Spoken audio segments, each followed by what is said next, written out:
जब माँ का फ़ोन आया तब मैं बाथरूम से बाहर निकल रहा था। मेरे रिसीवर उठाने से पहले ही शिखा ने फ़ोन पर बातें शुरू कर दी थी। माँ उससे कह रही थी, शिखा, मैंने तुम्हें एक सलाह देने के लिए फ़ोन किया है। मैं जो कुछ कहने जा रही हूँ वो सिर्फ मेरी सलाह है, सास होने के नाते आदेश नहीं। उम्मीद है तुम उस पर विचार करोगी और हो सके तो मानोगी भी। बोलिए माँ जी। बेटी, तुम्हारे देवर पंकज की शादी है। वो कोई गैर नहीं, तुम्हारे पति का सगा भाई है। तुम दोनों के व्यापार अलग हैं, घर अलग हैं, कुछ भी तो साझा नहीं है। फिर भी तुम लोगों के बीच मधुर संबंध नहीं है, बल्कि ये कहना अधिक सही होगा कि संबंध टूट चुके हैं। मैं तो समझती हूँ कि अलग अलग रहकर संबंधों को निभाना ज़्यादा आसान हो जाता है। वैसे उसकी गलती क्या है? बस यही कि उसने तुम दोनों को इस नए शहर में बुलाया, अपने साथ रखा और नए सिरे से व्यापार शुरू करने को प्रोत्साहित किया। हो सकता है उसके साथ रहने में तुम्हें कुछ परेशानी हुई हो, एक दूसरे से कुछ शिकायतें भी हों, लेकिन इन बातों से क्या रिश्ते समाप्त हो जाते हैं? उसकी सगाई में तो तुम नहीं आई थी, पर शादी में ज़रूर आना। बहू का फ़र्ज़ परिवार को जोड़ना होना चाहिए। तो क्या मैंने रिश्तों को तोड़ा है? पंकज ही सब जगह हमारी बुराई करते फिरते हैं। लोगों से यहाँ तक कहा है मेरा बस चले तो भाभी को गोली मार दूँ। उसने आते ही हम दोनों भाइयों के बीच दरार डाल दी। माँ जी, दरार डालने वाली मैं कौन होती हूँ? असल में पंकज के भाई ही उनसे खुश नहीं हैं। मुझे तो अपने पति की पसंद के हिसाब से चलना पड़ेगा। वे कहेंगे तो आ जाऊंगी। देखो, मैं ये तो नहीं कहती कि तुमने रिश्ते को तोड़ा है, लेकिन जोड़ने का प्रयास भी नहीं किया। रही बात लोगों के कहने की, तो कुछ लोगों का काम ही यही होता है। वे इधर की उधर झूठी बातें करके परिवार में, संबंधों में फूट डालते रहते हैं और झगड़ा कराकर मज़ा लूटते हैं। तुम्हारी गलती बस इतनी है कि तुमने दूसरों की बातों पर विश्वास कर लिया। देखो शिखा, मैंने आज तक कभी तुम्हारे सामने चर्चा नहीं की है, लेकिन आज कह रही हूँ। तुम्हारी शादी के बाद कई लोगों ने हमसे कहा, आप कैसी लड़की को बहू बनाकर ले आए। इसने अपनी भाभी को चैन से नहीं जीने दिया, बहुत ही सताया। अपनी भाभी की हत्या के सिलसिले में इसका नाम भी पुलिस में दर्ज था। कुंवारी लड़की है, शादी में दिक्कतें आएंगी, यही सोचकर रिश्वत खिलाकर उसका नाम घर वालों ने उस केस से निकलवाया है। अगर शादी से पहले हमें ये समाचार मिला होता तो शायद हम सच्चाई जानने के लिए प्रयास भी करते, लेकिन तब तक तुम बहू बनकर हमारे घर आ चुकी थी। कहने वालों को हमने फटकार कर भगा दिया था। यह सब बताकर मैं तुम्हें दुखी नहीं करना चाहती, बल्कि ये कहना चाहती हूँ कि आंखें बंद करके लोगों की बातों पर विश्वास नहीं करना चाहिए। खैर, मैंने तुम्हें शादी में आने की सलाह देने के लिए फ़ोन किया है। मानना न मानना तुम्हारी मर्जी पर निर्भर करता है। इतना कहकर माँ ने फ़ोन काट दिया था। माँ ने कई बार मुझे भी समझाने की कोशिश की थी, पर मैंने उनकी पूरी बात कभी नहीं सुनी, बल्कि उन पर यही आरोप लगाता रहा कि वो मुझसे ज़्यादा पंकज को प्यार करती हैं। इसीलिए उन्हें मेरा ही दोष नज़र आता है, पंकज का नहीं। इस पर वे हमेशा यहाँ से रोती हुई लौटती थी, लेकिन सच्चाई तो ये थी कि मैं खुद भी पंकज के खिलाफ था, हमेशा दूसरों की बातों पर विश्वास करता रहा। इस तरह हम दोनों भाइयों के बीच खाई चौड़ी होती चली गई। लेकिन फ़ोन पर की गई माँ की बातें सुनकर कुछ हद तक उनसे सहमत ही हुआ। माँ यहाँ नहीं रहती थी, शादी की वजह से ही पंकज के पास उसके घर आई हुई थी। वे हम दोनों भाइयों के बीच अच्छे संबंध न होने की वजह से बहुत दुखी रहती, इसलिए यहाँ बहुत कम ही आती थी। लोग सही कहते हैं, अधिकतर पति पारिवारिक संबंधों को निभाने के मामले में पत्नी पर निर्भर हो जाते हैं।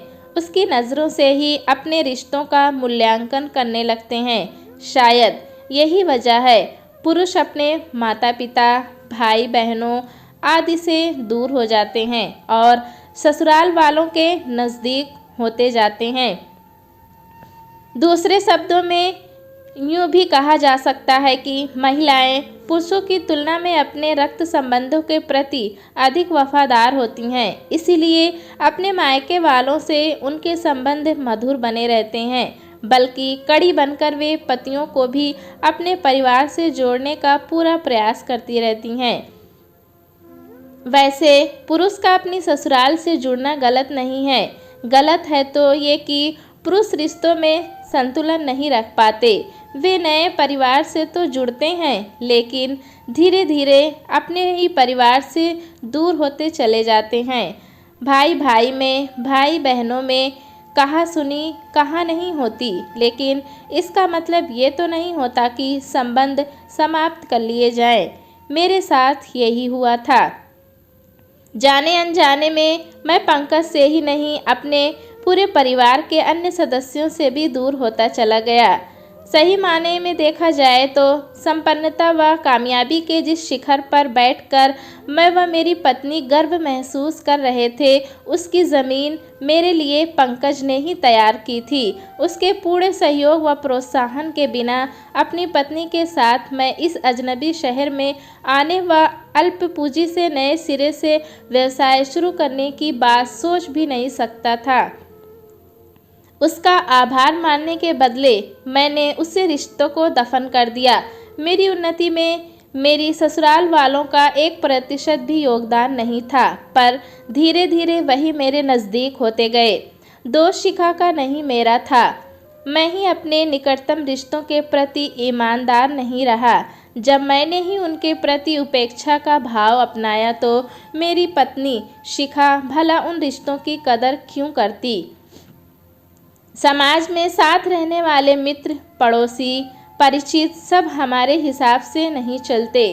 हमें मतभेद भी होते हैं, एक दूसरे से नाखुश भी होते हैं, आगे पीछे एक दूसरे की आलोचना भी करते हैं, लेकिन फिर भी संबंधों का निर्वाह करते हैं, उनके दुख सुख में शामिल होते हैं। फिर अपनों के प्रति हम इतने कठोर क्यों हो जाते हैं, उनकी ज़रा ज़रा सी गलतियों को बढ़ा चढ़ा कर क्यों देखते हैं, कुछ बातों को नज़रअंदाज क्यों नहीं कर पाते, दिल का ताड़ क्यों बना देते हैं। मैं सोचने लगा, पंकज मेरा सगा भाई है, अगर जाने अनजाने उसने कुछ गलत किया या कहा भी है तो आपस में मिल बैठकर मतभेद मिटाने का प्रयास भी तो कर सकते हैं ना।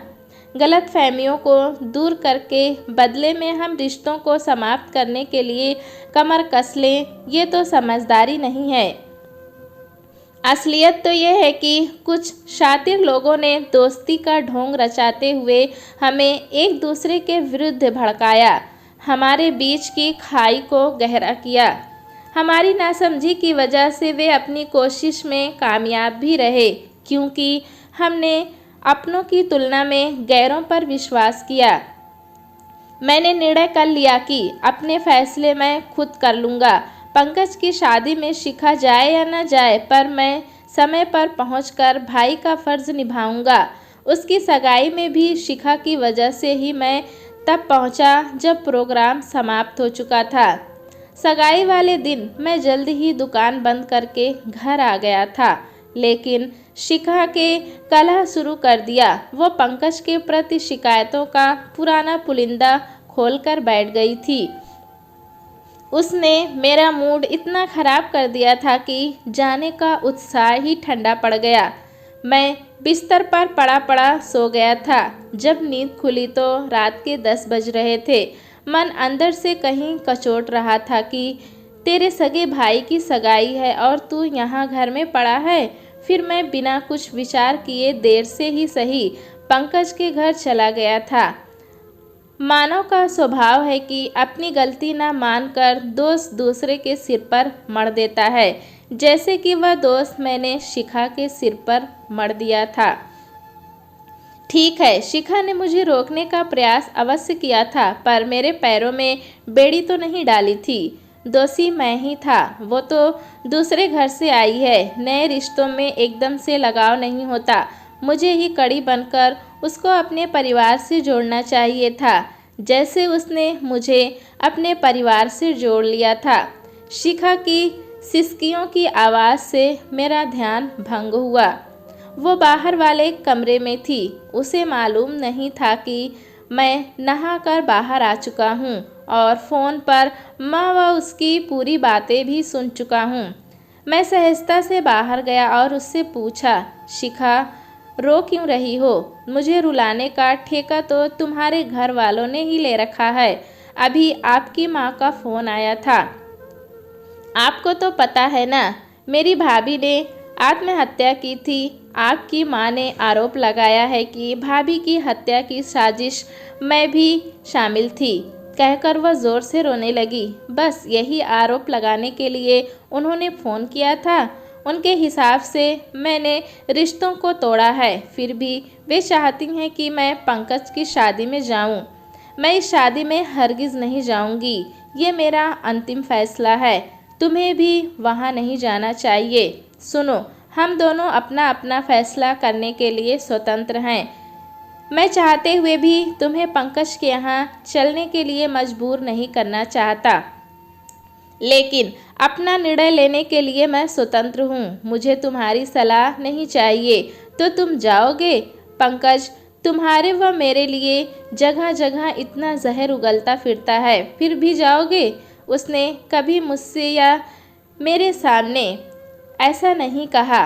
लोगों के कहने पर हमें पूरी तरह विश्वास नहीं करना चाहिए। लोगों के कहने की परवाह मैंने की होती तो तुमको कभी भी वो प्यार ना दे पाता जो मैंने तुम्हें दिया है। अभी तुम माँ जी द्वारा आरोप लगाए जाने की बात कर रही थी, पर वो उन्होंने नहीं लगाया। लोगों ने उन्हें ऐसा बताया होगा। आज तक मैंने भी इस बारे में तुमसे कुछ पूछा या कहा नहीं। आज कह रहा हूँ। तुम्हारे ही कुछ परिचितों व रिश्तेदारों ने मुझसे भी कहा कि शिखा बहुत तेज़ मिजाज लड़की है। अपनी भाभी को उसने कभी चैन से नहीं जीने दिया। इसके जुल्मों से परेशान होकर उसकी भाभी की मौत हुई थी। पता नहीं वो हत्या थी या आत्महत्या, लेकिन मैंने उन लोगों की परवाह नहीं की, पर तुमने उनकी बातों पर विश्वास कर लिया। क्या तुम भी मुझे अपराधी समझते हो? मैं तुम्हें अपराधी नहीं समझता, ना ही मैंने उन लोगों की बातों पर विश्वास किया था। अगर विश्वास किया होता तो तुमसे शादी ना करता। तुमसे बस एक सवाल करना चाहता हूँ। लोग जब किसी के बारे में कुछ कहते हैं तो क्या हमें उस बात पर विश्वास कर लेना चाहिए? मैं तो बस इतना जानती हूँ कि वो सब झूठा है। हमसे जलने वालों ने ये अफवाह फैलाई थी। इसी वजह से मेरी शादी में कई बार रुकावटें आई। मैंने भी उसे सच नहीं माना। बस तुम्हें यह एहसास कराना चाहता हूँ कि जैसे ये सब बातें झूठी है, वैसे ही पंकज के खिलाफ हमें भड़काने वालों की बातें भी झूठी हो सकती हैं। उन्हें हम सत्य क्यों मान रहे हैं, लेकिन मुझे नहीं लगता कि वे बातें झूठी हैं। खैर, लोगों ने सच कहा हो या झूठ, मैं तो नहीं जाऊंगी। एक बार भी उन्होंने मुझसे शादी में आने को नहीं कहा। कैसे कहता? सगाई पर आने के लिए तुमसे कितना आग्रह करके गया था। यहाँ तक कि उसने तुमसे माफ़ी भी मांगी थी, फिर भी तुम नहीं गई। इतना घमंड अच्छा नहीं। उसकी जगह मैं होता तो दोबारा बुलाने न आता। सब नाटक था, लेकिन आज अचानक तुम्हें हो क्या गया है? आज तो पंकज की बड़ी तरफदारी की जा रही है। तभी द्वार की घंटी बजी। पंकज आया था। उसने शिखा से कहा, भाभी, भैया से तो आपको साथ लाने को कह ही चुका हूँ। आपसे भी कह रहा हूँ। आप आएंगी तो मुझे बहुत खुशी होगी। अब मैं चलता हूँ, बहुत काम करने हैं। पंकज प्रत्युत्तर की प्रतीक्षा किए बिना लौट गया। मैंने पूछा, अब तो तुम्हारी ये शिकायत भी दूर हो गई कि तुमसे उसने आने को नहीं कहा। अब क्या इरादा है? इरादा क्या होना है। हमारे पड़ोसियों से तो 1 सप्ताह पहले ही आने को कह गया था। मुझे 1 दिन पहले न्योता देने आया है। असली बात तो ये है कि मेरा मन उनसे इतना खट्टा हो गया है कि मैं जाना ही नहीं चाहती। मैं नहीं जाऊंगी, तुम्हारी मर्जी, कहकर मैं भी दुकान पर चला गया। थोड़ी देर बाद ही शिखा का फ़ोन आया। सुनो, एक खुशखबरी है। मेरे भाई हिमांशु की शादी तय हो गई है। 10 दिन बाद ही शादी है। उसके बाद कई महीने तक शादियां नहीं होंगी, इसीलिए जल्दी शादी करने का निर्णय लिया है। बधाई हो। कब जा रही हो? पूछ तो ऐसे रहे हो जैसे मैं अकेली ही जाऊंगी। तुम नहीं जाओगे? तुमने सच सोचा? तुम्हारे भाई की शादी है, तुम जाओ, मैं नहीं जाऊंगा। ये क्या हो गया है तुम्हें? कैसी बातें कर रहे हो? मेरे माँ बाप की जग हंसाई कराने का इरादा है क्या? सब पूछेंगे दामाद क्यों नहीं आया, तो क्या जवाब देंगे? लोग कई तरह की बातें भी बनाएंगे। बातें तो लोगों ने तब भी बनाई होगी जब एक ही शहर में रहते हुए सगी भाभी होकर भी तुम देवर की सगाई में नहीं गई और अब शादी में भी नहीं जाओगी। जग हंसाई क्या यहाँ नहीं होगी, या फिर इज्जत का ठेका तुम्हारे खानदान ने ही ले रखा है? हमारे खानदान की तो कोई इज्जत ही नहीं है। मत करो तुलना दोनों खानदानों की। मेरे घर वाले तुम्हें बहुत प्यार करते हैं। क्या तुम्हारे घर वाले मुझे वो इज्जत वो प्यार दे पाए? हर एक को इज्जत व प्यार अपने व्यवहार से मिलता है। तो क्या तुम्हारा अंतिम फैसला है कि तुम मेरे भाई की शादी में नहीं जाओगे? अंतिम ही समझो। तुम मेरे भाई की शादी में नहीं जाओगी तो मैं भला तुम्हारे भाई की शादी में क्यों जाऊंगा? अच्छा, तो तुम मुझे ब्लैकमेल कर रहे हो, कहकर शिखा ने फ़ोन रख दिया। दूसरे दिन पंकज की शादी में शिखा को आया देखकर माँ जी का चेहरा खुशी से खिल उठा था। पंकज भी बहुत ही खुश हुआ था। माँ जी ने स्नेह से शिखा की पीठ पर हाथ रखते हुए कहा, बेटी तुम आ गई, मैं बहुत खुश हूँ। मुझे तुमसे यही उम्मीद थी, आती कैसे नहीं। मैं आपकी बहुत इज्जत करती हूँ माँ जी, आपके आग्रह को कैसे टाल सकती थी। मैं मन ही मन मुस्कुराया। शिखा किन परिस्थितियों के कारण यहाँ आई, ये तो बस मैं ही जानता था। उसके ये संवाद भले ही झूठे थे, पर अपने सफल अभिनय द्वारा उसने माँ को प्रसन्न कर दिया था। ये हमारे बीच हुए समझौते की एक सुखद सफलता थी। दोस्तों, कहानी कैसी लगी हमें कमेंट में ज़रूर बताएं। चैनल पे नए हैं तो एक लाइक और सब्सक्राइब करना ना भूलें।